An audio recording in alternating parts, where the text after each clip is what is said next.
Ahí estaba yo, de 69 años, sentada completamente sola en mi comedor, llorando frente a una mesa que había preparado con tanto amor para 12 personas. Manteles elegantes, cristalería fina, velas encendidas. Había gastado una fortuna en esta cena de Navidad. Quería demostrarles a mis hijos Teresa y Paula, a mis nueras Lidia y Raquel, que su madre todavía podía ofrecerles lo mejor. Pero ninguno de ellos apareció. Ni una llamada. Ni un mensaje. Ni siquiera una disculpa. Me habían abandonado como si fuera basura, después de confirmarme que vendrían. El pavó se enfriaba, las velas se derretían, y yo me sentía la mujer más humillada del mundo. Me había puesto mi vestido rojo favorito, el que Tomás siempre decía que me hacía ver hermosa. Me había arreglado el cabello en la peluquería. Me había limpiado la casa hasta que brillara. Todo para nada. Llevaba 3 horas esperando. Había llamado a Teresa a las 7, pero me mandó directo al buzón. Intenté con Paula, lo mismo. Con Lidia y Raquel, nada. Era como si hubieran desaparecido de la faz de la tierra. Mientras tanto, yo ahí, vestida como una tonta, con la mesa puesta como si fuera la cena de gala de un hotel 5 estrellas. Había preparado todo lo que les gustaba, el pavó relleno con castañas que siempre pedían en Navidad, las papas gratinadas que Paula decía que eran las mejores del mundo, el postre de chocolate que Lidia fotografiaba para sus redes sociales. Hasta había comprado ese vino caro que Raquel siempre miraba con envidia cuando íbamos al supermercado. Gasté más de $1000 en esta cena. $1000 de mi pensión. Dinero que me costó ahorrar, porque ya saben cómo son las pensiones, pero lo hice con amor, pensando que por fin íbamos a estar todos juntos como una familia de verdad. Pero mientras yo lloraba sola, ellos estaban celebrando en otro lugar. Lo descubrí cuando revisé el Instagram de mi nieta. Ahí estaban todos, en casa de Teresa, brindando y riéndose. Cini. Como si yo no existiera. La humillación me quemaba por dentro. ¿Cómo podían hacerme esto? ¿Cómo podían dejarme aquí, sola, después de todo lo que había hecho por ellos? Después de haber criado a sus hijos cuando ellas trabajaban, después de haberles prestado dinero cuando lo necesitaban, después de haber estado ahí en cada momento difícil de sus vidas. Recordé cuando Teresa se divorció y vino a llorar a mi casa durante semanas. Yo la consolé, cuidé de sus hijos, le presté dinero para el abogado. Recordé cuando Paula perdió su trabajo y yo le pagué la renta durante 6 meses sin pedirle nada a cambio. Recordé cuando Lidia se enfermó y yo la llevé a todos sus médicos porque su esposo estaba muy ocupado trabajando. Y así me pagaban, dejándome sola en Navidad como si fuera una extraña. Mientras me quedaba ahí, mirando esa mesa perfecta que nadie iba a disfrutar, pensé en mi querido Tomás. Él siempre decía que la familia era lo más importante, que había que perdonar y amar sin condiciones. Pero si él estuviera vivo, jamás habría permitido que me trataran así. Él sabía defenderme, sabía ponerlos en su lugar cuando se pasaban de la raya. La casa estaba tan silenciosa que podía escuchar el tic-tac del reloj de la pared. Cada segundo que pasaba era como una puñalada. Había limpiado esta casa durante 2 días enteros, había movido muebles, había lavado cortinas, había pulido cada superficie hasta que brillara. Había ido al mercado 3 veces para conseguir los ingredientes perfectos. Me levanté y fui a la cocina. Ahí estaban todas las obras, suficiente comida para alimentar a una familia numerosa durante una semana. Todo preparado con amor, con la esperanza de ver sus caras de felicidad cuando probaran cada platillo. Pero ahora todo eso se iba a echar a perder. Volví al comedor y me senté en mi lugar, el mismo lugar donde me sentaba todas las noches cuando Tomás estaba vivo. Donde habíamos compartido miles de cenas, donde habíamos criado a nuestros hijos, donde habíamos construido una familia que ahora me daba la espalda. Las lágrimas no paraban de caer. Me sentía como una tonta por haber confiado en ellos. Por haber creído que esta vez sería diferente, que esta vez realmente les importaba pasar tiempo conmigo. Pero no. Yo era solo una obligación incómoda en sus vidas perfectas. Mientras limpiaba mis lágrimas con la servilleta, escuché el timbre. Pensé que tal vez uno de mis hijos había venido a disculparse. Pero no. Era Esteban, mi abogado, con una expresión seria que nunca le había visto. Sus ojos reflejaban una mezcla de tristeza y urgencia que me puso los nervios de punta. Dolores, me dijo, necesito hablar contigo urgentemente. No podía esperar hasta mañana. Puso un sobre en mis manos temblorosas. Abre esto. Lo que descubrí sobre tu familia te va a destrozar el corazón. Abrí el sobre con manos temblorosas, y lo que leí me dejó completamente aturdida. Mis propios hijos habían planeado algo que jamás imaginé posible. Algo que me hizo darme cuenta de que esa cena arruinada era solo el comienzo de una traición mucho más profunda. Si alguna vez te has sentido traicionada por las personas que más amas, esta historia te va a llegar al alma. Porque lo que descubrí esa noche de Navidad cambió mi vida para siempre. Para entender lo que pasó esa noche terrible, necesito contarles sobre mi vida con Tomás y cómo llegamos a construir todo lo que teníamos. Nos conocimos cuando yo tenía apenas 18 años, en un baile del pueblo. Él era carpintero, tenía las manos callosas pero el corazón más noble que he conocido en mi vida. Nos casamos un año después, sin dinero, sin casa propia, pero con una fe inquebrantable en que juntos podríamos construir algo hermoso. Y vaya que lo logramos. Tomás trabajaba desde el amanecer hasta el anochecer, construyendo casas para otras familias mientras ahorraba cada centavo para comprar nuestra primera casa. Yo trabajaba en una tienda de telas, cosiendo y bordando para complementar sus ingresos. Vivíamos en un cuartito alquilado tan pequeño que apenas cabía nuestra cama, pero éramos felices. Teníamos sueños, teníamos planes, teníamos amor. Cuando nació Teresa, nuestra primera hija, Tomás lloró de alegría. La cargaba en sus brazos como si fuera el tesoro más preciado del mundo. Esta niña va a tener todo lo que nosotros no tuvimos, decía siempre.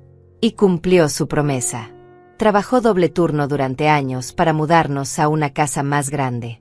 Luego nació Paula, y después Víctor, nuestro hijo menor que perdimos en un accidente cuando tenía apenas 20 años. Esa pérdida casi nos destruye. Pero Tomás y yo nos aferramos el uno al otro, y salimos adelante. Él siempre decía que la familia era sagrada, que sin importar las diferencias, uno siempre debía estar ahí para los suyos. Que el amor no se acababa, que el perdón era infinito. Mientras mis hijos crecían, Tomás y yo seguimos trabajando como hormigas. Él expandió su negocio de carpintería, yo abrí mi propia tienda de ropa. No era fácil, pero teníamos una visión clara. Queríamos dejarles algo a nuestros hijos, algo que les diera seguridad, que les permitiera empezar sus propias vidas sin las dificultades que nosotros habíamos enfrentado. Compramos propiedades, invertimos en negocios, ahorramos religiosamente. Nunca fuimos ostentosos, nunca gastamos dinero en lujos innecesarios. Cada peso que ganábamos tenía un propósito: asegurar el futuro de nuestra familia. Pero algo cambió cuando Teresa y Paula se casaron. Al principio, todo parecía normal. Lidia, la esposa de Paula, era una mujer educada, trabajaba como secretaria en una oficina. Raquel, que se casó con Teresa, era maestra de escuela. Pensé que eran buenas muchachas, que iban a cuidar bien a mis hijos. Pero poco a poco, empecé a notar cosas raras. Cuando venían a visitarnos, sus ojos recorrían la casa de manera diferente. No miraban con cariño los muebles que Tomás había hecho con sus propias manos, sino que evaluaban, calculaban. Lidia comentaba constantemente sobre el valor de nuestras cosas. «Ay, suegra, esta mesa debe valer una fortuna», decía tocando la mesa de caoba que Tomás había tardado 3 meses en terminar. Raquel hacía preguntas extrañas sobre nuestros bienes. «¿Y esta casa está completamente pagada? Ya no deben nada del negocio». Al principio pensé que era curiosidad normal, pero después me di cuenta de que estaba haciendo inventario. Mis hijos empezaron a cambiar también. Teresa, que siempre había sido cariñosa conmigo, comenzó a visitarme menos. Cuando lo hacía, parecía apurada, como si estar conmigo fuera una obligación molesta. Paula se volvió más distante, siempre con prisa, siempre con excusas para no quedarse a comer o para no traer a los nietos. Tomás lo notó también. Una noche, mientras cenábamos solos, me dijo: «Dolores, creo que nuestros hijos están cambiando. Ya no vienen a vernos por amor, sino por interés». Yo traté de defenderlos, de encontrar excusas, pero en el fondo sabía que tenía razón. La diferencia entre nosotros y ellos se hizo más evidente con el tiempo. Tomás y yo habíamos crecido valorando el trabajo, el esfuerzo, la humildad. Creíamos que las cosas se ganaban con sudor y dedicación. Pero nuestros hijos, criados en una mejor situación económica, empezaron a ver todo como algo que se les debía. Cuando Tomás enfermó, Hace 3 años, pensé que la familia se uniría, que mis hijos entenderían lo frágil que es la vida y valorarían el tiempo que teníamos juntos. Pero no fue así. Venían al hospital por obligación, se turnaban para hacer visitas cortas, pero nunca los vi realmente preocupados por su padre. Yo me quedé prácticamente viviendo en el hospital durante los 6 meses que duró su enfermedad. Dormía en una silla incómoda, comía cuando podía, no me importaba mi aspecto ni mi comodidad. Solo quería estar con él, acompañarlo, darle fuerzas para seguir luchando. Mis hijos aparecían 1 hora los domingos, se sentaban en silencio mirando sus teléfonos, y se iban con la excusa de que tenían cosas que hacer. Lidia y Raquel ni siquiera se molestaban en venir. Mandaban flores de vez en cuando, como si eso fuera suficiente. Cuando Tomás murió, lloré como si me hubieran arrancado el alma. Había perdido a mi compañero de vida, a mi mejor amigo, al hombre que me había amado incondicionalmente durante 50 años. Pero también lloré porque me di cuenta de que estaba completamente sola en el mundo. Durante el funeral, mis hijos actuaron como dolientes perfectos. Lloraron en público, recibieron condolencias, organizaron todo para que se viera bien. Pero después, cuando el cementerio se vació y todos se fueron, yo me quedé ahí sola, hablándole a la tumba de mi esposo, preguntándole cómo iba a seguir viviendo sin él. En los meses siguientes, la soledad se volvió mi compañera constante. Mis hijos me visitaban cada vez menos. Siempre tenían excusas: trabajo, hijos, compromisos sociales. Pero yo sabía la verdad. Ya no me necesitaban emocionalmente, solo esperaban que muriera para heredar todo lo que Tomás y yo habíamos construido juntos. Esa fue la diferencia fundamental entre nosotros y ellos. Nosotros construimos una familia basada en amor. Ellos solo veían una empresa que iba a darles beneficios eventualmente. Y esa noche de Navidad, cuando me dejaron sola con mi mesa perfecta y mi corazón destrozado, finalmente entendí que mi querido Tomás había estado en lo correcto. Habíamos criado hijos que no valoraban lo que realmente importaba en la vida. Los primeros signos de que algo andaba mal empezaron sutilmente, como veneno que se extiende gota a gota. Después del funeral de Tomás, noté que mis hijos se comportaban de manera extraña cuando venían a visitarme. Ya no me miraban a los ojos como antes, y sus conversaciones siempre terminaban dirigiéndose hacia el mismo tema: mi edad, mi salud, mi capacidad para vivir sola.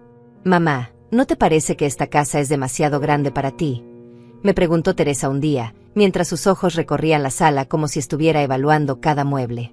«Quiero decir, limpiar todo esto debe ser muy cansado para una mujer de tu edad». Al principio pensé que era preocupación genuina. Después de todo, mantener una casa de 2 pisos no es fácil para nadie, menos para una mujer de 69 años. Pero había algo en su tono que me incomodaba, algo calculador que me recordaba demasiado a cómo Raquel hablaba cuando quería conseguir algo. Paula empezó con comentarios similares. «Mamá, el otro día me dijiste que habías olvidado dónde pusiste las llaves del carro. ¿No crees que deberías considerar dejar de manejar? A tu edad, es peligroso». Pero yo no recordaba haberle dicho eso. De hecho, nunca había tenido problemas para recordar dónde ponía mis llaves. Lidia, mi nuera, comenzó a hacerme preguntas cada vez más directas sobre mis finanzas. «Suegra, ¿usted sabe cuánto dinero tiene en el banco? ¿Tiene todos sus papeles organizados?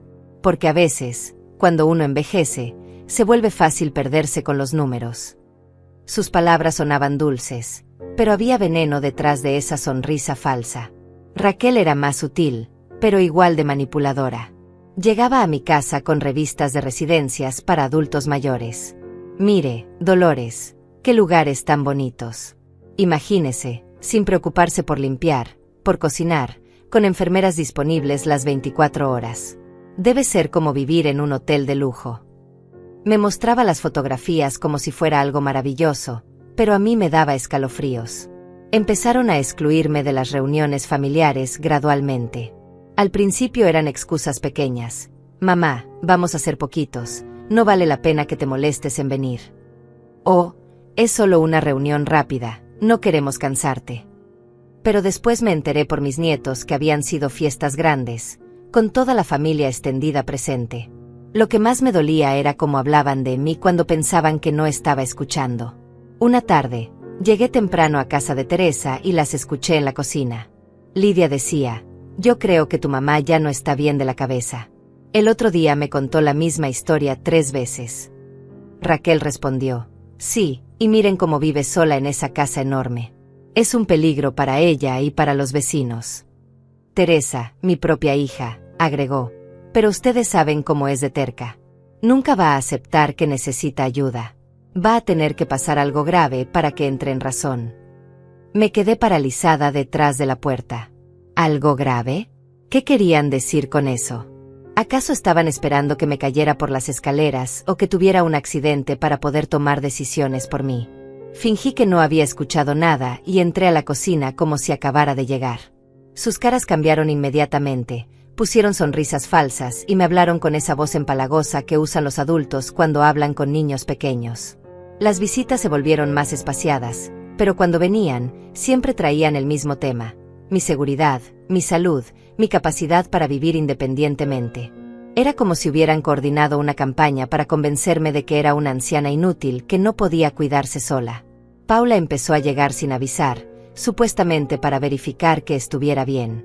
Pero yo me di cuenta de que revisaba mis cosas. Un día la encontré hojeando mis estados de cuenta bancarios. Ay, mamá, solo quería asegurarme de que no tuviera problemas con las facturas, me dijo con una sonrisa inocente. Pero yo sabía que estaba calculando cuánto dinero tenía. Comenzaron a sugerirme que firmara papeles por seguridad. Mamá, deberías dar poder legal a uno de nosotros, por si acaso te pasa algo, me decía Teresa. Es solo una precaución, para que podamos ayudarte con los trámites si algún día no puedes hacerlos tú misma. Pero yo no era tonta. Había visto cómo trataban a la abuela de Raquel cuando le quitaron el control de sus finanzas. La pusieron en un asilo horrible y se gastaron toda su herencia en cuidados médicos que nunca recibió. No iba a permitir que me hicieran lo mismo. Mi resistencia los frustraba. Cuando me negué a firmar los papeles del poder legal, sus visitas se volvieron aún más espaciadas. Cuando insistí en que podía manejar mis propias finanzas, dejaron de incluirme en las decisiones familiares completamente. Lidia comenzó a esparcir rumores sobre mi estado mental. Le decía a los vecinos que yo se confundía fácilmente y que a veces no reconocía a la gente. Mentiras completas, pero que sembraban dudas en las personas que me conocían. Raquel hacía comentarios sobre mi aspecto físico. Dolores, ¿no cree que debería ver a un doctor? Se ve muy delgada últimamente. Pero yo no había perdido peso. Simplemente ella quería crear la impresión de que estaba enferma. El aislamiento se volvió más evidente cuando dejaron de invitarme a los cumpleaños, a las graduaciones de mis nietos, a las celebraciones importantes. Siempre había una excusa. Mamá, va a ser muy cansado para ti, o mejor quédese descansando, nosotros le contamos cómo estuvo. Pero mis nietos me contaban la verdad. Abuela, ¿por qué no viniste a mi obra de teatro?, me preguntó mi nieta de 10 años. Mamá dijo que estabas enferma, pero te ves bien. Ahí me di cuenta de que les estaban mintiendo también a ellos, creando una narrativa en la que yo era una anciana frágil que no podía participar en la vida familiar. La gota que derramó el vaso fue cuando me enteré de que habían estado reuniéndose a mis espaldas para planear mi futuro. Mi vecina, la señora Carmen, me lo contó sin saber que era un secreto. Qué bueno que sus hijos se preocupen tanto por usted, Dolores. Vi que vinieron todos juntos el martes pasado. Seguramente estaban organizando algo bonito para usted. Pero yo no sabía nada de esa reunión. Habían estado en mi propia casa, usando mi sala para planear mi vida sin consultarme. Cuando les pregunté, me dijeron que había sido solo una visita casual, pero yo sabía que era mentira. Esa noche, sola en mi casa, me di cuenta de que estaba viviendo una pesadilla. Mis propios hijos me veían como un obstáculo, como algo que había que resolver. No era su madre querida, era un problema que necesitaba ser manejado.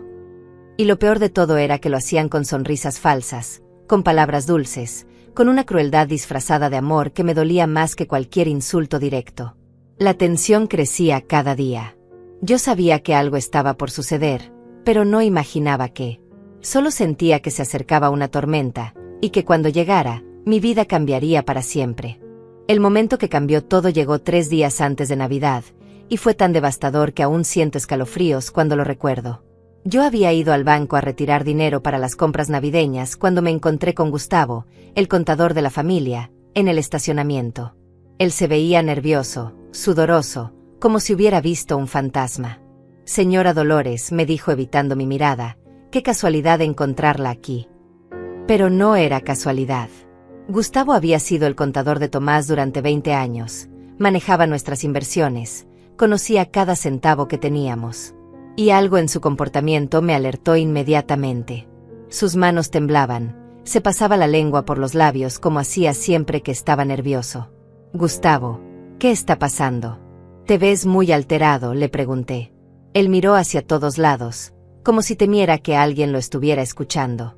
Señora, yo no debería decirle esto, pero mi conciencia no me deja tranquilo. Sus palabras salían entrecortadas, llenas de culpa. Habla claro, Gustavo. Me estás asustando. Sus hijos vinieron a verme la semana pasada. Querían información sobre sus cuentas bancarias, sus propiedades, sus inversiones. Todo. Mi corazón se detuvo. Les dije que no podía darles esa información sin su autorización, pero insistieron. Teresa me dijo que usted ya no estaba en condiciones de manejar sus finanzas. La sangre se me heló en las venas. ¿Qué más dijeron? Paula tenía documentos. Papeles médicos que supuestamente certificaban que usted tiene demencia senil.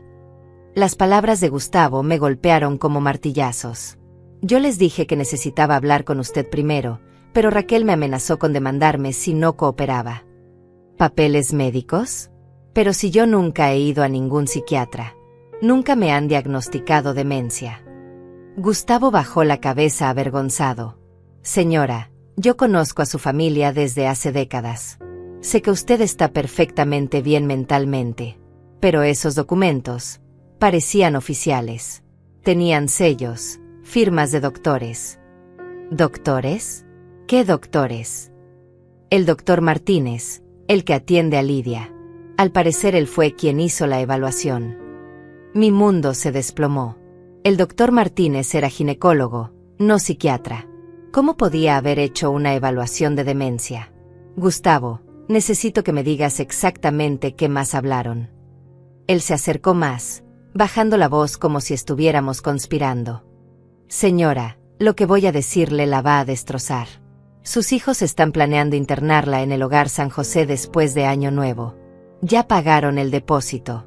Ya firmaron los papeles. El mundo comenzó a girar a mi alrededor. El Hogar San José era conocido por ser el asilo más barato y descuidado de la ciudad. Había escuchado historias horribles sobre el maltrato a los ancianos ahí, sobre las condiciones deplorables, sobre cómo los familiares abandonaban a sus padres para que murieran lentamente.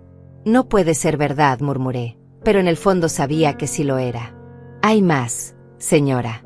Lidia preguntó específicamente sobre el proceso para vender sus propiedades una vez que usted esté internada. Quería saber cuánto tiempo tomaría liquidar todos sus bienes. Las lágrimas comenzaron a brotar de mis ojos sin control. ¿Y qué les dijiste? Les dije que mientras usted esté viva y mentalmente competente, nadie puede tocar sus propiedades. Pero Teresa mencionó que con los papeles médicos que tenían, podían solicitar una tutela legal. Gustavo me puso una mano en el hombro. Señora Dolores, yo he visto este tipo de casos antes. Una vez que consiguen la tutela, pueden hacer lo que quieran con su dinero y sus propiedades. Pero esos papeles son falsos. Yo nunca he tenido demencia. Lo sé, señora. Pero en los tribunales, a veces la palabra de los hijos pesa más que la de los padres ancianos. Especialmente si tienen documentos que parecen oficiales. Me quedé ahí parada, en el estacionamiento del banco, sintiendo como si me hubieran golpeado con un bate de béisbol. Mis propios hijos, la carne de mi carne, habían falsificado documentos médicos para declararme mentalmente incompetente. Habían planeado robarme todo lo que Tomás y yo habíamos trabajado durante 50 años para construir. Gustavo, ¿qué más sabes? Señora, Paula mencionó que después de las fiestas navideñas iban a tomar acción. Dijeron que ya era hora de que usted aceptara la realidad y que si no cooperaba voluntariamente, tendrían que usar otros métodos. Otros métodos. No especificaron, pero Raquel mencionó algo sobre una orden judicial. Al parecer ya consultaron con un abogado especializado en estos casos. Gustavo se veía genuinamente preocupado. Señora, También dijeron que iban a vender esta casa inmediatamente después de internarla. Al parecer ya tienen un comprador interesado. La casa donde había vivido durante 30 años, donde había criado a mis hijos, donde había sido feliz con Tomás, donde estaban todos mis recuerdos, ya la habían vendido en su mente. ¿Cuándo planean hacer todo esto? Después del Día de Reyes. Teresa dijo que querían dejar que tuviera una última Navidad en familia, antes de hacer lo necesario por su propio bien, punto. Las comillas en el aire que hizo Gustavo me indicaron que esas habían sido las palabras exactas de mi hija. Por eso organizaron la cena de Navidad, murmuré, entendiendo finalmente todo el panorama. ¿Cómo dice? Me invitaron a una cena navideña en mi propia casa. Insistieron en que preparara todo, que gastara dinero, que hiciera una celebración especial. Pensé que finalmente querían pasar tiempo conmigo, pero era su forma de despedirse. Su última comida conmigo antes de deshacerse de mí para siempre. Gustavo asintió tristemente.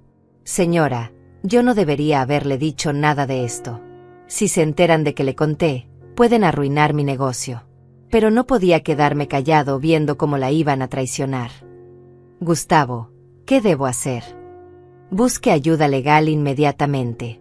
Consiga un abogado que la represente a usted, no a su familia. Y sobre todo, no firme ningún papel que le pongan enfrente, sin importar cómo se lo presenten. Esa noche llegué a mi casa completamente destruida. Todo tenía sentido ahora, las visitas espaciadas, los comentarios sobre mi salud mental, las preguntas sobre mis finanzas, la exclusión de las reuniones familiares. No era vejez natural o preocupación genuina. Era una campaña coordinada para declararme incompetente y robarme todo. Me senté en la sala donde Tomás y yo habíamos compartido tantas tardes felices, y lloré como nunca había llorado. No solo por la traición, sino por la elaboración del plan. Habían estado trabajando en esto durante meses, tal vez años. Cada visita, cada conversación, cada gesto de preocupación había sido parte de una estrategia para despojarme de mi libertad y mi dignidad. Y lo peor de todo era que pensaban que era tan tonta que no me daría cuenta. Que podían manipularme con sonrisas falsas y palabras dulces hasta el último momento. Pero se habían equivocado. Yo era la esposa de Tomás, la mujer que había construido un patrimonio desde cero, la madre que había criado hijos exitosos. No iba a dejarme vencer tan fácilmente. Esa noche tomé una decisión. Iba a luchar. No sabía cómo, pero iba a defender lo que era mío y a exponer la verdad sobre quiénes eran realmente mis hijos. La guerra había comenzado. Después de esa conversación devastadora con Gustavo, pasé 2 días en un estado de shock total. No podía comer, no podía dormir, no podía concentrarme en nada que no fuera la traición de mis hijos. Pero el día 27 de diciembre, algo cambió dentro de mí. Me levanté con una determinación férrea que no había sentido desde la muerte de Tomás. Iba a enfrentarlos. Llamé a Esteban, mi abogado, y le conté todo lo que había descubierto. Él se quedó en silencio durante varios minutos después de escuchar mi relato. Dolores, me dijo finalmente, esto es más grave de lo que pensé. Necesitamos actuar rápido. ¿Qué puedo hacer? Primero, vamos a solicitar una evaluación psicológica independiente para demostrar que estás completamente cuerda. Segundo, vamos a investigar esos documentos médicos falsos. Y tercero, hizo una pausa, vamos a preparar una sorpresa para tu familia. Esa misma tarde, Esteban llegó a mi casa con una carpeta llena de documentos. He estado investigando, Dolores. Tu instinto estaba correcto. El doctor Martínez admitió que nunca te ha examinado. Los documentos que tus hijos presentaron son completamente fraudulentos. ¿Cómo conseguiste esa información tan rápido? Tengo mis contactos. Además, cuando un ginecólogo firma un diagnóstico de demencia senil, levanta todas las banderas rojas del sistema. Esteban abrió la carpeta. Pero hay más. He estado rastreando las actividades de tus hijos durante las últimas semanas. Lo que me mostró me dejó sin palabras. Fotografías de Teresa y Paula entrando a oficinas de bienes raíces, documentos que mostraban que habían consultado con tasadores de propiedades, incluso recibos de un abogado especializado en tutorías forzosas. Dolores, esto no es solo un plan impulsivo. Han estado trabajando en esto durante al menos 6 meses. Incluso tienen un comprador para tu casa. ¿Quién? Una empresa de desarrollo inmobiliario. Al parecer quieren demoler tu casa y construir un centro comercial. Mi corazón se desplomó. No solo querían robarme mi dinero, querían destruir físicamente el lugar donde había sido feliz con Tomás.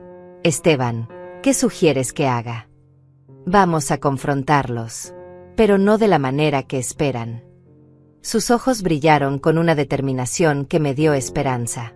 Según mis investigaciones, mañana van a reunirse en casa de Teresa a las 3 de la tarde. Van a finalizar los detalles de su plan. ¿Cómo sabes eso? Digamos que no son tan discretos como creen. Además, Paula cometió el error de hablar por teléfono con el abogado mientras estaba en un café público. Mi investigador escuchó toda la conversación. Esa noche apenas dormí. Sabía que el día siguiente iba a cambiar mi vida para siempre. Me levanté temprano, me bañé con cuidado, y me puse mi vestido verde favorito, el que Tomás decía que me hacía ver elegante e imponente. Si iba a pelear por mi vida, lo haría con dignidad. A las 3 en punto, Esteban y yo llegamos a casa de Teresa. Había varios carros estacionados afuera, el de Paula, el de Lidia, el de Raquel, y uno que no reconocí pero que asumir era del abogado que habían contratado. ¿Estás lista, Dolores?, me preguntó Esteban. Lista. Tocamos el timbre. Teresa abrió la puerta y su cara se puso completamente blanca cuando me vio. Detrás de ella pude ver a toda la familia reunida en la sala, con papeles esparcidos sobre la mesa de centro. Mamá, tartamudeó Teresa. ¿Qué haces aquí? Vengo a la reunión familiar. Hijita. ¿O acaso pensaste que no me iba a enterar? Paula apareció detrás de Teresa, igual de pálida. Mamá, esto no es. Nosotros estábamos planeando mi futuro sin consultarme. Terminé la frase por ella. Sí, ya lo sé. Entramos a la sala sin esperar invitación.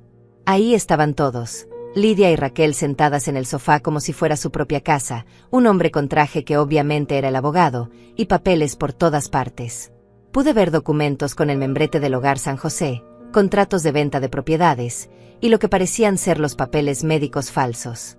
¿Quién es él?, pregunté señalando al hombre desconocido. Soy el licenciado Herrera, respondió nerviosamente. Represento a sus hijas en asuntos legales. ¿Qué tipo de asuntos legales? Teresa y Paula se miraron entre sí, claramente no esperaban esta confrontación. Lidia fue la primera en recuperar la compostura. Suegra, entendemos que esto puede ser confuso para usted, pero estamos actuando en su mejor interés. Mi mejor interés. Mi voz subió varios tonos. Llamar falsificar documentos médicos, actuar en mi mejor interés. El silencio que siguió fue ensordecedor. El licenciado Herrera se veía incómodo, claramente no había esperado que yo conociera los detalles de su plan. Mamá, dijo Paula finalmente, tu salud mental ha estado deteriorándose. El doctor Martínez confirmó que tienes demencia senil. ¿El doctor Martínez? ¿El ginecólogo que nunca me ha examinado mentalmente? Ese doctor Martínez. Saqué mi teléfono y puse el altavoz. ¿Por qué no le preguntamos directamente? Marqué el número que Esteban me había dado. El doctor Martínez contestó al segundo timbre. Doctor, dije con voz clara, habla Dolores. Estoy aquí con mi familia y necesito que les explique sobre el diagnóstico de demencia que supuestamente me hizo. ¿Qué diagnóstico?, respondió el doctor, confundido. Señora Dolores, yo nunca la he examinado por problemas mentales. Soy ginecólogo. Además, usted me parece completamente lúcida cada vez que hablamos. Las caras de mis hijos se descompusieron completamente. Raquel se puso de pie abruptamente. Esa llamada podría ser falsificada. Falsificada. Me reí con amargura. Como los documentos médicos que ustedes presentaron. Esteban abrió su portafolios y sacó una carpeta. Permítanme presentarme. Soy Esteban Morales, abogado de la señora Dolores. Y tengo aquí evidencia completa de que los documentos médicos que ustedes han estado usando son completamente fraudulentos. Puso fotografías sobre la mesa. Imágenes de Teresa y Paula saliendo de oficinas de bienes raíces, documentos que mostraban las consultas con el tasador, recibos del depósito pagado al Hogar San José. También tengo grabaciones de conversaciones telefónicas donde discuten los detalles de la venta de las propiedades de su madre, conversaciones que tuvieron lugar antes de cualquier supuesta evaluación médica. El licenciado Herrera se levantó inmediatamente. Yo no sabía nada sobre documentos falsificados. Si ese es el caso, no puedo continuar representándolos. Comenzó a recoger sus papeles. Esto constituye fraude, y yo no participo en actividades ilegales. Espere, gritó Teresa. No puede irse ahora. Señorita, si los documentos médicos son fraudulentos, ustedes me han hecho cómplice de un fraude. Podría perder mi licencia. El licenciado se dirigió hacia la puerta. Le sugiero que busquen representación legal para defenderse de los cargos criminales que probablemente enfrentarán. Y se fue, dejándonos solos con la verdad desnuda sobre la mesa. Mamá, dijo Paula con lágrimas en los ojos, nosotros solo queríamos protegerte. ¿Protegerme? ¿Falsificando documentos médicos? ¿Planeando robar mis propiedades? ¿Vendiéndome al asilo más barato de la ciudad? Lidia intentó tomar control de la situación. Suegra, usted no entiende la complejidad de manejar tantos bienes a su edad. No entiendo, repetí lentamente. ¿Sabes que no entiendo, Lidia? No entiendo cómo pude criar hijos tan codiciosos que están dispuestos a destruir a su propia madre por dinero. Raquel se acercó con actitud amenazante. Señora Dolores, usted está actuando de manera irracional. Claramente su estado mental no es estable. Fue entonces cuando Esteban sacó el último documento de su portafolios. Un papel oficial que hizo que mis hijos se pusieran completamente pálidos. Dijo Esteban con una sonrisa, es una evaluación psicológica independiente realizada ayer por 3 especialistas diferentes. Todos confirman que la señora Dolores está completamente cuerda, mentalmente competente y perfectamente capaz de manejar sus propios asuntos. El silencio que siguió fue tan profundo que podía escuchar mi propio corazón latiendo. Pero hay más, continuó Esteban. También tengo aquí una demanda por fraude que será presentada mañana en la corte, a menos que... Hizo una pausa dramática, a menos que ustedes quieran escuchar lo que su madre tiene que proponerles. Todos me miraron con una mezcla de miedo y confusión. Era mi momento. El momento de recuperar el control de mi vida. Siéntense, les dije con una voz que no admitía discusión. Porque lo que voy a decirles va a cambiar todo. Cuando todos se sentaron, la tensión en la sala era tan densa que se podía cortar con un cuchillo. Mis hijos me miraban con una mezcla de miedo y resentimiento, como si yo fuera la villana de esta historia. Pero era hora de que conocieran la verdad completa. Esteban, dije con voz firme, muéstrales todo lo que encontraste. Mi abogado abrió una segunda carpeta, mucho más gruesa que la primera. Durante las últimas 2 semanas, hemos estado investigando exhaustivamente las actividades de su familia. Lo que descubrimos va mucho más allá de un simple plan para internarla. Puso sobre la mesa una serie de fotografías que me hicieron temblar de indignación. Esta es Teresa entrando al banco el 15 de diciembre, intentando acceder a las cuentas de su madre usando un poder legal falsificado. Teresa se puso roja como un tomate. Eso no es. Yo solo quería verificar. ¿Verificar qué? La interrumpí. ¿Cuánto dinero podías robar? Esteban continuó implacable. Esta es Paula en la oficina de bienes raíces el 18 de diciembre, firmando un precontrato para vender la casa de su madre por un precio ridículamente bajo. $50,000 menos de su valor real. Era un buen precio, protestó Paula. En estos tiempos, las casas no se venden fácil. Un buen precio. Me levanté de mi asiento. Es la casa donde creciste. La casa que tu padre construyó con sus propias manos. Y la ibas a vender por migajas. Esteban sacó más documentos. Pero eso no es todo.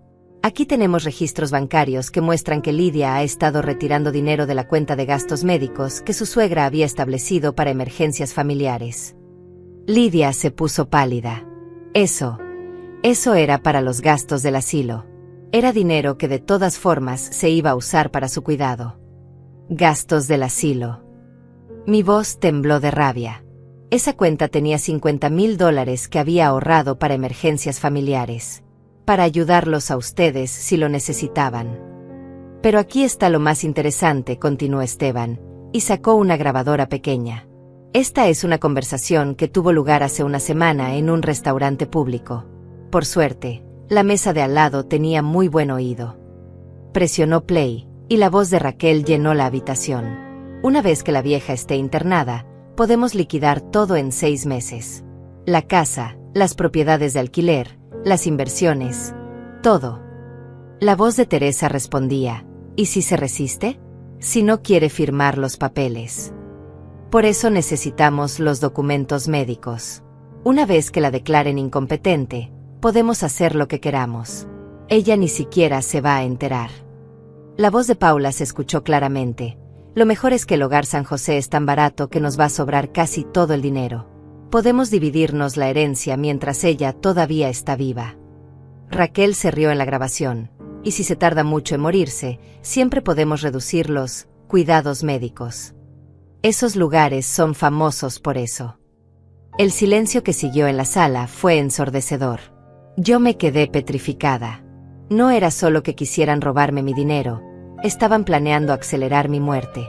Esa grabación es ilegal, gritó Raquel, poniéndose de pie. En realidad, dijo Esteban calmadamente, fue grabada en un lugar público por personas que escucharon casualmente su conversación.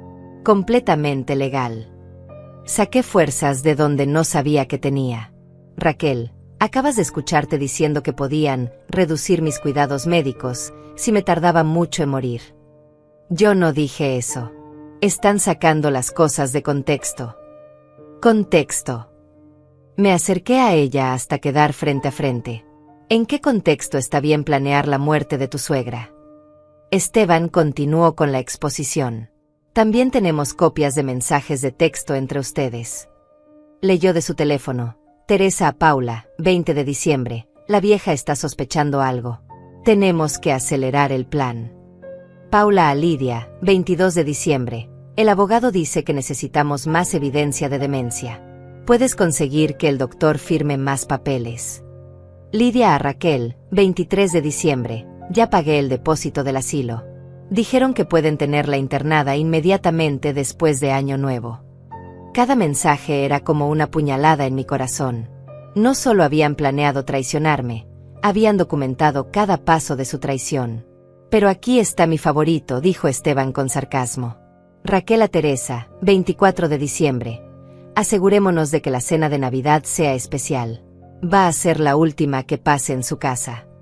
Me senté pesadamente en la silla más cercana. Entonces la cena de Navidad realmente era una despedida. Teresa comenzó a llorar.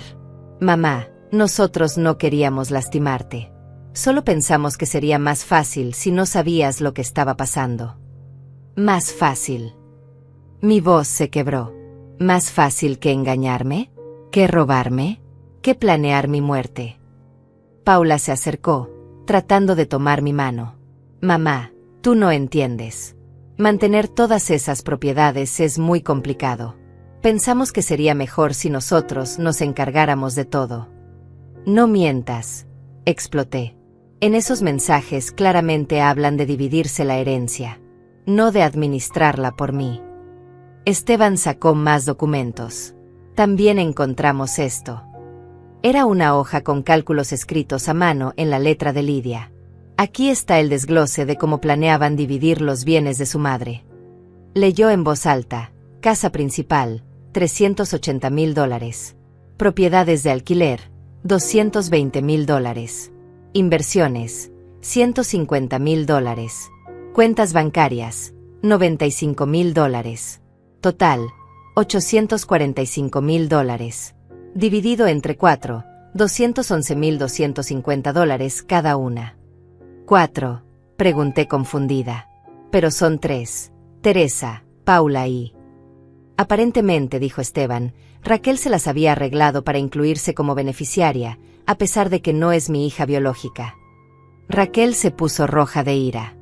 Yo he sido parte de esta familia durante 15 años. Tengo derecho. Derecho. Me levanté nuevamente. ¿Derecho a robar? ¿Derecho a falsificar documentos médicos? ¿Derecho a planear mi muerte? Lidia intentó tomar control nuevamente. Suegra, usted está dramatizando todo. Nosotros solo queríamos asegurar su bienestar. Mi bienestar, repetí lentamente. Esteban, ¿puedes leerles la descripción del hogar San José donde me iban a internar? Esteban sacó un informe oficial. El hogar San José ha sido multado 14 veces en los últimos 2 años por negligencia médica, maltrato a pacientes y condiciones insalubres. Actualmente está bajo investigación por 3 muertes sospechosas de pacientes que murieron por descuido médico. Nosotros no sabíamos eso, protestó Teresa. No sabían. Esteban sonrió sarcásticamente. Entonces, ¿por qué en este mensaje de texto Paula dice, es perfecto que sea barato y que la gente no dure mucho ahí? El silencio que siguió fue absoluto. Mis hijos habían sido expuestos completamente. No había manera de negar lo que habían planeado. No había manera de justificar su traición. Pero lo peor de todo era la frialdad con la que habían calculado todo. No era un plan desesperado o emocional. Era una conspiración fría, calculada, diseñada para robarme mi vida, mi dignidad y eventualmente, mi existencia. ¿Saben qué es lo que más me duele?, dije finalmente, con las lágrimas corriendo por mis mejillas. No es el dinero. No son las propiedades. Es que ustedes, mis propios hijos, me vieron como un obstáculo que había que remover. No como su madre. No como la mujer que los crió, que los alimentó, que los consoló cuando lloraban. Para ustedes, yo era solo una vieja molesta que se interponía entre ustedes y el dinero. Mamá. Comenzó Teresa. No. Grité. No me llames mamá. Una madre es alguien que se ama, se respeta, se protege. Ustedes planearon destruirme. Era hora de la segunda parte de mi plan. Era hora de mostrarles que su madre no era la anciana indefensa que pensaban que era. Después de la devastadora exposición, pensé que mis hijos mostrarían algo de remordimiento, tal vez incluso vergüenza por lo que habían planeado. Pero me equivoqué completamente. En lugar de disculparse, se pusieron en modo de ataque total. «Esto es absurdo», gritó Raquel, poniéndose de pie con furia. «Usted nos está difamando. Esas grabaciones pueden ser editadas». Teresa se secó las lágrimas y su expresión cambió completamente. Ya no era la hija arrepentida, ahora mostraba una frialdad que me heló la sangre. «Mamá, si piensas que puedes chantajearnos con estas supuestas pruebas, estás muy equivocada». «Chantajearlos». Me quedé boquiabierta. «Ustedes son los que me traicionaron». Paula se unió al ataque. «Mira, mamá, entendemos que te sientes molesta, pero esto no va a cambiar nada. Tú sigues siendo una mujer de 69 años, viviendo sola en una casa demasiado grande para ti. Y sigues necesitando cuidados», agregó Lidia con una sonrisa falsa que me dio escalofríos. «Aunque no sea en el hogar San José, hay muchos otros lugares donde puedes estar más segura». Esteban se aclaró la garganta.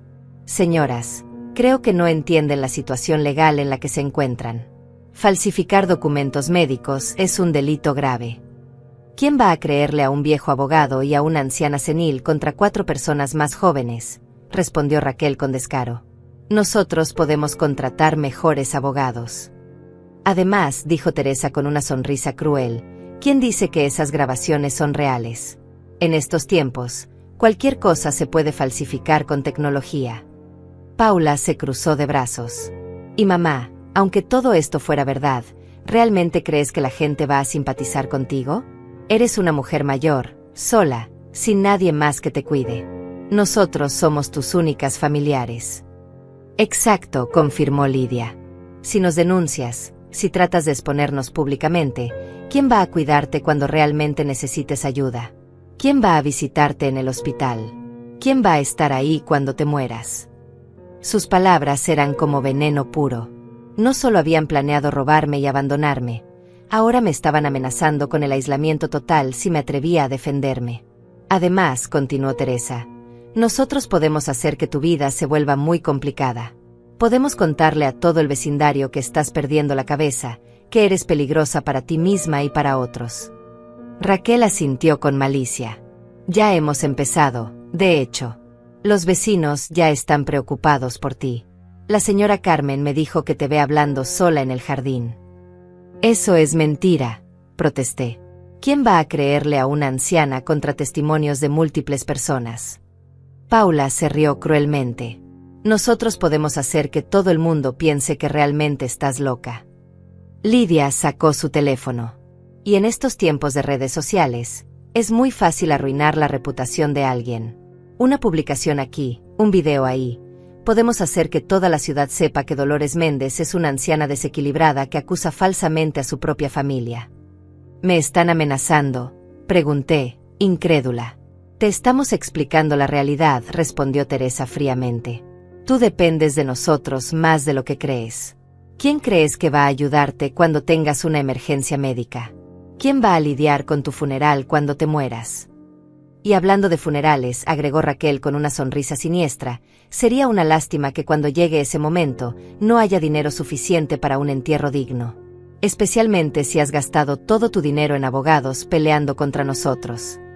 Esteban se puso de pie, claramente indignado. Señoras, esto constituye intimidación y amenazas. Están empeorando su situación legal. Nuestra situación legal. Paula se rió. Señor abogado, usted no entiende cómo funcionan estas cosas. En los tribunales, cuando es la palabra de una anciana contra la de sus hijos responsables, ¿a quién creen que le van a dar la razón? Teresa se acercó a mí con una expresión que nunca había visto en su cara. Mamá, puedes pelear todo lo que quieras, pero al final del día, vas a estar sola. Completamente sola. Sin familia, sin apoyo, sin nadie que se preocupe por ti. Y cuando eso pase, añadió Lidia, vas a venir arrastrándote de vuelta a nosotros, rogándonos que te perdonemos y te cuidemos. Pero para entonces, tal vez ya no estemos tan dispuestos a ayudarte. Las amenazas siguieron llegando como una avalancha. Raquel mencionó que podían hacer que mis médicos cuestionaran mi estado mental. Paula habló de cómo podían influir en mis bancos para proteger mis cuentas. Teresa sugirió que podían convencer a las autoridades de que yo era un peligro para mí misma. Además, dijo Lidia con crueldad, ¿realmente quieres pasar tus últimos años peleando en los tribunales? ¿Gastando tu dinero en abogados? ¿Viviendo con la tensión constante de una batalla legal? Sería mucho más fácil si simplemente aceptaras que necesitas ayuda, continuó Teresa. Podemos encontrar un lugar mejor que el Hogar San José. Un lugar más caro, más cómodo. Todo lo que tienes que hacer es cooperar. Paula asintió. Y podemos seguir siendo una familia. Podemos visitarte, traer a los nietos, hacer que tus últimos años sean agradables. Pero solo si juegas según nuestras reglas. Sus reglas. Mi voz era apenas un susurro. Nuestras reglas son simples, explicó Raquel. Firmas los papeles que necesitamos para administrar tus bienes. Te mudas a una residencia donde puedas estar segura. Y dejas que nosotros manejemos todo lo complicado de tu vida. Y a cambio, añadió Teresa, nosotros te garantizamos que estarás cómoda, que tendrás buena atención médica, y que seguirás siendo parte de la familia. Era en ese momento cuando me di cuenta de que mis hijos no eran solo codiciosos. Eran calculadores, manipuladores, y genuinamente crueles. No había amor en sus ojos, solo frialdad y determinación de conseguir lo que querían. Pero justo cuando sentía que me estaba ahogando en su veneno, recordé algo que Tomás me había dicho durante su última semana de vida. Habíamos estado solos en el hospital, y él había tomado mi mano con la poca fuerza que le quedaba. Dolores, me había susurrado, si algún día nuestros hijos tratan de lastimarte, si algún día se olvidan de quién eres y de todo lo que hemos hecho por ellos, quiero que recuerdes algo. ¿Qué, mi amor? Que tú eres más fuerte de lo que ellos jamás serán. Que tú tienes más sabiduría en tu dedo meñique de la que ellos tendrán en toda su vida. Y que si es necesario, puedes pelear contra el mundo entero y ganar. Había guardado esas palabras en mi corazón como un tesoro. Y ahora, sentada en esa sala llena de veneno y amenazas, sentí que Tomás estaba ahí conmigo, dándome la fuerza que necesitaba.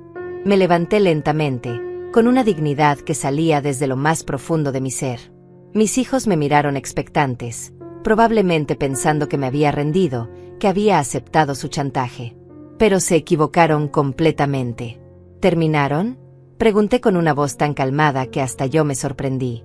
Mamá, dijo Teresa, esperamos que hayas entendido. Oh, entendí perfectamente, la interrumpí. Entendí que ustedes no son mis hijos. Mis hijos murieron el día que decidieron traicionarme. Ustedes son solo extraños que comparten mi sangre. El silencio que siguió fue tenso y peligroso. Esteban, dije sin quitar la vista de mis hijos, creo que es hora de mostrarles la segunda sorpresa. Mi abogado sonrió. Con mucho gusto, Dolores. Era hora de que supieran que su madre no era la anciana indefensa que pensaban que era. Era hora de que aprendieran que cuando lastimas a un león, es mejor asegurarte de que esté realmente muerto. Esteban sonrió con la satisfacción de alguien que había estado esperando este momento durante semanas. Abrió una tercera carpeta, esta más gruesa que todas las anteriores, y la colocó sobre la mesa con un golpe seco que hizo saltar a mis hijos. Antes de continuar, dije con una voz que destilaba autoridad, quiero que sepan algo. Durante los últimos 6 meses, mientras ustedes planeaban traicionarme, yo estaba tomando mis propias precauciones. Teresa frunció el ceño. ¿Qué quieres decir? Quiero decir que no soy la anciana ingenua que ustedes pensaron que era. Yo construí un patrimonio desde cero junto con su padre. No llegué hasta aquí siendo tonta. Me acerqué a la mesa donde estaban todos los documentos de su traición. Esteban, muéstrales lo que hemos estado preparando. Mi abogado abrió la carpeta y sacó un documento oficial con sellos y firmas. Este es un Nuevo Testamento, firmado hace exactamente 2 semanas, cuando nos enteramos de los planes de ustedes. El color se desvaneció de las caras de mis hijos. Paula fue la primera en reaccionar. ¿Qué dice ese testamento? Me da mucho placer informarles, continuó Esteban, que la señora Dolores ha decidido dejar toda su fortuna, todas sus propiedades y todos sus bienes a organizaciones benéficas. ¿Qué? Gritaron al unísono. La casa donde crecieron irá a la Fundación de Hogares para Madres Solteras. Las propiedades de alquiler se convertirán en viviendas de bajo costo para familias necesitadas. Y todo el dinero en efectivo será dividido entre orfanatos locales y centros de cuidado para ancianos abandonados. Raquel se puso de pie tan bruscamente que derribó su silla. Eso es imposible. No puede desheredar a su propia familia. En realidad, respondió Esteban con una sonrisa, puede hacer exactamente eso. Especialmente cuando tiene evidencia documentada de que su familia intentó defraudarla y abandonarla. Lidia comenzó a hiperventilar. Pero nosotros somos sus herederos legales. Eran sus herederos, corrigió Esteban. Hasta que decidieron falsificar documentos médicos y planear internarla en contra de su voluntad. Teresa se acercó a mí con desesperación. Mamá, no puedes hacernos esto. Somos tu familia. Mi familia. Me reí con amargura. Mi familia no habría planeado acelerar mi muerte para quedarse con mi dinero. Mi familia no habría falsificado documentos médicos. Mi familia no me habría amenazado con aislamiento y difamación. Pero hay más, continuó Esteban, claramente disfrutando el momento. La señora Dolores también ha firmado órdenes de restricción preventivas contra todos ustedes. Órdenes de restricción. Paula parecía confundida. Si alguno de ustedes se acerca a la señora Dolores sin su permiso explícito, si intentan contactarla, si tratan de influir en sus decisiones médicas o financieras, o si continúan con su campaña de difamación, serán arrestados inmediatamente.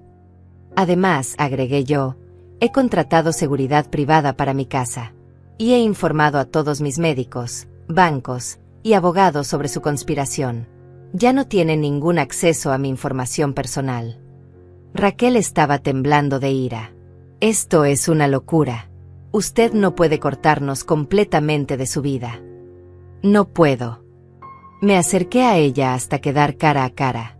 Ustedes fueron los que cortaron el lazo familiar cuando decidieron traicionarme. Yo solo estoy formalizando lo que ustedes ya hicieron. Esteban sacó más documentos. También hemos presentado una demanda criminal contra todos ustedes por fraude, falsificación de documentos y conspiración para cometer abuso de ancianos. Demanda criminal. Teresa se puso pálida. Los cargos incluyen falsificación de documentos médicos, intento de fraude financiero, conspiración para privar de libertad a una persona mayor y amenazas, enumeró Esteban. Cada uno de estos cargos puede resultar en tiempo de cárcel. Paula comenzó a llorar. Mamá, por favor, no hagas esto. Podemos arreglar todo. Podemos olvidar lo que pasó y empezar de nuevo. Empezar de nuevo. Mi voz subió varios tonos. Después de que planearon internarme en un lugar horrible y dividirse mi herencia mientras yo todavía estaba viva, después de que hablaron de reducir mis cuidados médicos, si me tardaba mucho en morir. Lidia intentó una última manipulación. Suegra, pero piense en sus nietos. Realmente quiere que crezcan sabiendo que su abuela destruyó a su familia. Mis nietos, repetí lentamente. ¿Te refieres a los nietos que ustedes estaban dispuestas a privar de su herencia abuela porque les convenía que yo muriera rápido? Pero aquí está lo mejor, dijo Esteban con una sonrisa triunfante. La señora Dolores ha establecido fondos educativos para cada uno de sus nietos, administrados por un fideicomiso independiente. Ellos tendrán dinero para la universidad y su futuro, pero ustedes no podrán tocar ni un centavo. ¿Cómo?, preguntó Teresa. Los fondos están protegidos por ley.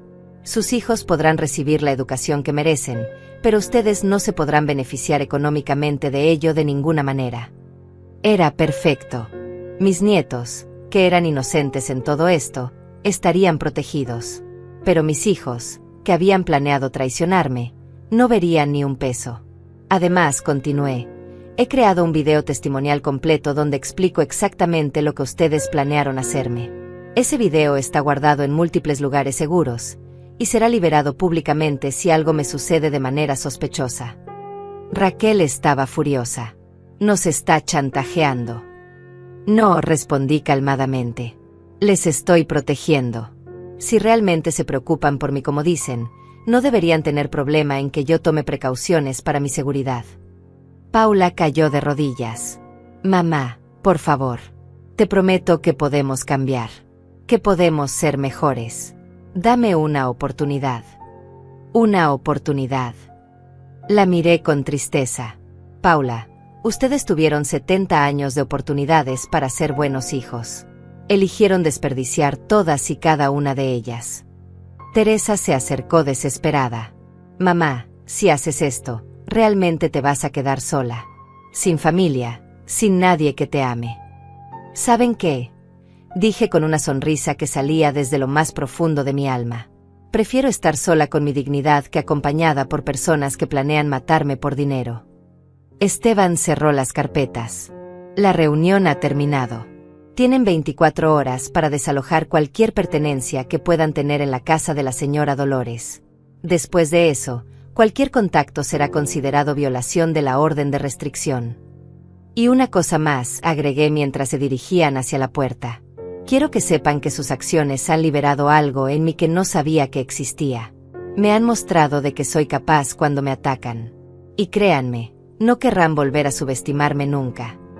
Salieron de la casa en silencio, derrotados, humillados, y completamente conscientes de que habían perdido todo. No solo mi herencia, sino también cualquier posibilidad de reconciliación futura. Cuando la puerta se cerró detrás de ellos, me senté en el sofá y respiré profundamente por primera vez en meses. Esteban se sentó a mi lado. ¿Cómo te sientes, Dolores? Libre, respondí sin dudarlo. Por primera vez desde que murió Tomás, me siento completamente libre. No te arrepientes de nada. Lo único de lo que me arrepiento es de haber tardado tanto en darme cuenta de quiénes eran realmente. Miré hacia la ventana, donde el sol se estaba poniendo. Tomás tenía razón. Cuando alguien te muestra quién es realmente, debes creerle la primera vez. La batalla había terminado. Y contra todas las probabilidades, la anciana de 69 años había ganado. 6 meses han pasado desde esa confrontación que cambió mi vida para siempre. Mientras escribo estas líneas, sentada en el jardín que Tomás y yo plantamos juntos hace tantos años, puedo decir con total honestidad que estos han sido los meses más liberadores y plenos que he vivido desde su muerte. No voy a mentir y decir que fue fácil. Las primeras semanas después de cortar contacto con mis hijos fueron devastadoras. Hubo noches en las que me despertaba llorando, preguntándome si había hecho lo correcto. Hubo momentos en los que la soledad se sentía como un peso aplastante sobre mi pecho. Pero entonces recordaba la grabación de sus voces planificando reducir mis cuidados médicos si me tardaba mucho en morir, y toda duda desaparecía. Había hecho lo único que podía hacer, salvarme a mí misma. La demanda criminal siguió su curso. Teresa, Paula, Lidia y Raquel enfrentaron cargos por fraude, falsificación de documentos y conspiración para cometer abuso de ancianos. El juicio fue un espectáculo mediático local. Los periódicos titularon: "Hijos planean defraudar a madre anciana y el caso que expone la codicia familiar". Durante el juicio, mis hijos intentaron victimizarse. Teresa lloró en el estrado hablando de lo difícil que era cuidar de una madre anciana. Paula alegó que solo querían protegerme de mí misma. Lidia y Raquel insistieron en que habían sido malinterpretadas. Pero las pruebas eran abrumadoras. Las grabaciones, los documentos falsificados, los mensajes de texto, todo pintaba un cuadro claro de una conspiración fría y calculada. El juez, una mujer mayor que parecía genuinamente indignada por el caso, fue despiadada en su veredicto. Teresa recibió 2 años de prisión en suspenso y 500 horas de servicio comunitario en un hogar de ancianos. Paula recibió lo mismo. Lidia y Raquel, además de las horas de servicio comunitario, tuvieron que pagar multas considerables y quedaron con antecedentes penales permanentes. Es importante, dijo la juez durante la sentencia, que la sociedad entienda que el abuso de ancianos, especialmente por parte de familiares, es un crimen grave que tendrá consecuencias serias. Pero el castigo legal fue solo el comienzo. La verdadera justicia vino de manera natural. Lidia perdió su trabajo cuando su empleador se enteró de los cargos criminales. Raquel fue despedida de la escuela donde enseñaba. Al parecer, los padres no querían que una persona capaz de abusar de una anciana estuviera cerca de sus hijos. Teresa y Paula enfrentaron el ostracismo social en sus comunidades. Sus matrimonios también sufrieron. El esposo de Paula la dejó, diciendo que no podía estar casado con alguien capaz de traicionar a su propia madre de esa manera. El matrimonio de Teresa se tambaleó cuando su esposo se enteró de la magnitud de la conspiración. Pero lo que más me satisfizo fue ver cómo sus propios hijos, mis nietos, reaccionaron cuando fueron lo suficientemente grandes para entender lo que había pasado. Mi nieta de 17 años, la hija de Teresa, vino a visitarme en secreto hace 2 meses. Se presentó en mi puerta llorando, pidiendo disculpas por las acciones de su madre. Abuela, me dijo entre lágrimas, cuando me enteré de lo que mamá y tía Paula te habían hecho, me enfermé. Literalmente me enfermé. No podía creer que mi propia madre fuera capaz de algo así. No tienes que disculparte por las acciones de otros, mi amor, le dije, abrazándola fuerte. Pero sí tengo que disculparme por no haber visto las señales. Por no haberte protegido cuando deberías habernos protegido nosotros a ti. Esa conversación fue sanadora para ambas. Mi nieta me contó que varios de mis nietos estaban furiosos con sus padres. Que habían perdido el respeto por ellos. Que algunos incluso habían expresado el deseo de venir a vivir conmigo cuando fueran mayores de edad. No quiero que odien a sus padres, le dije. El odio solo lastima al que lo siente. Pero sí quiero que entiendan que las acciones tienen consecuencias, y que la familia real se construye sobre amor y respeto, no sobre sangre y obligaciones. Mientras tanto, mi nueva vida floreció de maneras que nunca imaginé. Con la ayuda de Esteban, convertí una de las propiedades de alquiler en un centro comunitario para adultos mayores. Ofrecemos clases de cocina, talleres de manualidades, grupos de apoyo para viudas y actividades sociales. Se convirtió en mi proyecto de vida, mi manera de canalizar todo el amor que mis hijos habían rechazado. Conocí a un grupo de mujeres extraordinarias en ese centro. Carmen, una viuda de 72 años que perdió a su esposo el mismo año que yo perdí a Tomás. Rosa, una mujer de 65 años cuyos hijos se mudaron al extranjero y que se sentía abandonada. Esperanza, de 75 años, que nunca tuvo hijos pero que tiene el corazón más generoso que he conocido. Nos convertimos en una familia elegida. Cenamos juntas los domingos, nos cuidamos cuando alguien se enferma, celebramos cumpleaños y fiestas importantes. Es el tipo de familia que siempre quise tener, una basada en amor genuino, respeto mutuo y cuidado desinteresado. Carmen me dijo hace poco, Dolores, tus hijos te hicieron el favor más grande de su vida cuando mostraron sus verdaderos colores. Te liberaron para encontrar tu verdadera familia. Y tenía razón. También encontré un propósito que va más allá de mí misma. El caso legal había llamado la atención de organizaciones que luchan contra el abuso de ancianos.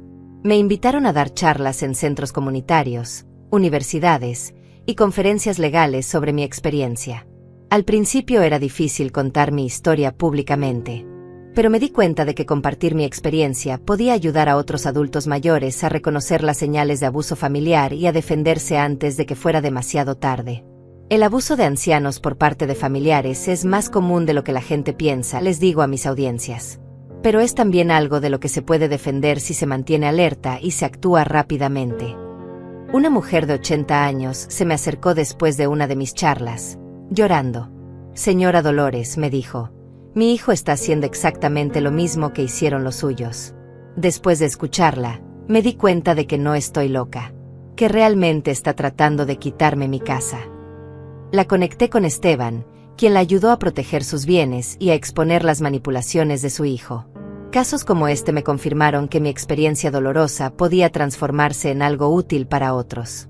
En cuanto a las propiedades que doné, ha sido hermoso ver cómo han impactado vidas reales. La Fundación de Hogares para Madres Solteras convirtió mi antigua casa en un refugio para mujeres que escapan de relaciones abusivas. Cada vez que paso por ahí y veo niños jugando en el jardín donde mis hijos crecieron, siento que Tomás estaría orgulloso. Las propiedades de alquiler ahora albergan a 5 familias de bajos recursos que anteriormente vivían en condiciones precarias. El dinero que doné a los orfanatos permitió becas educativas para 20 niños que de otra manera no habrían podido estudiar. Tu dinero está haciendo más bien en manos de extraños de lo que jamás habría hecho en manos de tus hijos, me comentó Esteban durante una de nuestras reuniones regulares. Y es verdad.